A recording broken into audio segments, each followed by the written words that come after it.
দেশের বিভিন্ন জেলায় বিএনপি চেয়ারপারসন এবং সাবেক প্রধানমন্ত্রী বেগম খালেদা জিয়ার বিদেহী আত্মার মাগফিরাত কামনায় কোরআন খতম, দোয়া ও মিলাদ মাহফিল অনুষ্ঠিত হয়েছে। বিএনপি ও এর অঙ্গ সংগঠনের নেতাকর্মীরা এসব অনুষ্ঠানের আয়োজন করে। প্রতিনিধিদের পাঠানো তথ্যচিত্রে আরও জানাচ্ছেন আবরার মাহি। বরিশালে আপসীন নেত্রী বেগম খালেদা জিয়ার রুহের মাগফিরাত কামনায় দোয়া মোনাজাত অনুষ্ঠিত হয়েছে। দোয়া মোনাজাতে উপস্থিত ছিলেন বরিশাল ৫ আসনে বিএনপির প্রার্থী অ্যাডভোকেট মোহাম্মদ মুজিবুর রহমান সরোয়ার সহ বিএনপি ও তার অঙ্গ সহযোগী সংগঠনের নেতাকর্মীরা। যশোরে টাউন হল মাঠে বিএনপি চেয়ারপারসনের স্মরণে নাগরিক শোক সভা ও দোয়া মাহফিল অনুষ্ঠিত হয়। এ সময় উপস্থিত ছিলেন বিএনপির ভাইস চেয়ারম্যান অধ্যাপক নার্গিস বেগম।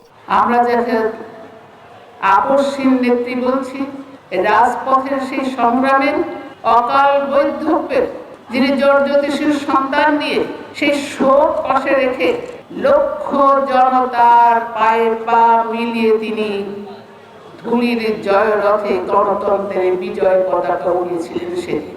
সাবেক প্রধানমন্ত্রী বেগম খালেদা জিয়ার স্মরণে মাদারীপুরের কালকিনিতে শোকসভা ও দোয়া মাহফিল অনুষ্ঠিত হয়েছে। কালকিনি উপজেলা বিএনপি, পৌর বিএনপি এবং অঙ্গ সংগঠনের উদ্যোগে কালকিনি সৈয়দ আবুল হোসেন কলেজ মাঠে এই অনুষ্ঠানের আয়োজন করা হয়।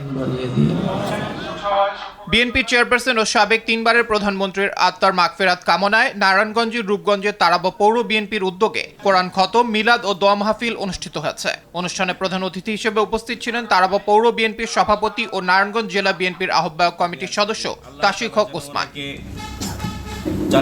এদিকে সাবেক প্রধানমন্ত্রী বেগম খালেদা জিয়ার রুহের মাগফিরাত কামনায় শতাধিক শ্রমজীবী মানুষের মাঝে শীতবস্ত্র বিতরণ করেন যশোর 3 আসনে ধানের শীষের প্রার্থী অনিন্দ ইসলাম অমিত। রংপুরেও বিএনপি চেয়ারপারসন রুহের মাগফিরাত কামনায় অসহায় দুস্থদের মাঝে শীতবস্ত্র বিতরণ করেছে মহানগর বিএনপি। আবরার মাহি, RTV।